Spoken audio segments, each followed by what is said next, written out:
প্রধানমন্ত্রীর বক্তব্যকে বিকৃতভাবে ব্যাখ্যা করেছে বিকৃত মস্তিষ্কের এরা নিজেরা বিকৃত মস্তিষ্কের জায়গা, যে কারণে বঙ্গবন্ধু কন্যার বক্তব্যকে বিকৃতভাবে ব্যাখ্যা করেছে। আমরা তো ওখানে ছিলাম, উনি কি বলেছেন ঘুরে আবার দেখেন না, উনি কি বলেছেন? উনি সবাইকে রাজাকার বলেছেন। এটা তো ওদের বিকৃত মস্তিষ্কের বিকৃত ব্যাখ্যা, এবং সেটা ধরেন সে ব্যাখ্যা করলো তাই বলে নিজেকে রাজাকার বলবে? এটা হইতে পারে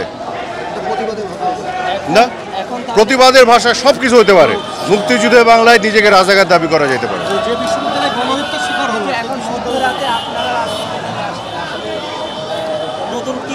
আরও বাংলাদেশে সকল 17 কোটি মানুষ নামবে, এই গুটিভাবে রাজাকার দাঁড়াতে পারবে না। আমরা কেন, সবাই নামবে। এই ঢাকা বিশ্ববিদ্যালয়ের এই পবিত্র ভূমি, এই মাটি শহীদের রক্তে রঞ্জিত।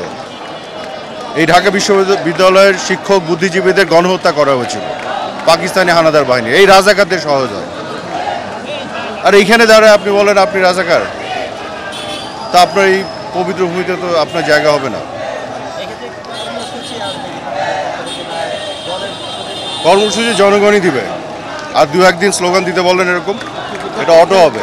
শাহবাগে যুদ্ধাপরাধের বিচারের দাবিতে কি কর্মসূচির ভিত্তিতে কিছু হয়েছিল? তো স্বতঃস্ফূর্ত সব চলে আসছে। তারপর দেখুক, আরও দেখ এই স্লোগান, বাঙালি রক্ত কিন্তু টকবক জাগে উঠবে। এইখানে কম্প্রোমাইজ করবে না তো বাঙালি, তাই না?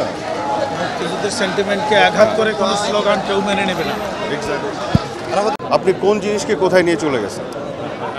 দিনের পর দিন মুক্তিযোদ্ধা এবং মুক্তিযোদ্ধাদের সন্তান, তার পরিবার, তাদের বংশধরকে নিয়ে যে ধরনের মানে তুচ্ছ তাচ্ছিল্য করে কথা বলা হয়েছে।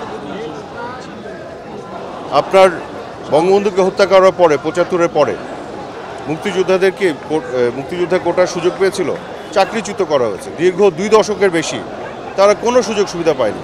এই যে সুযোগ সুবিধা বঞ্চিত মুক্তিযোদ্ধারা কারা বলেন তো? বাংলাদেশের কৃষক, শ্রমিক, মজুর, সাধারণ মানুষ।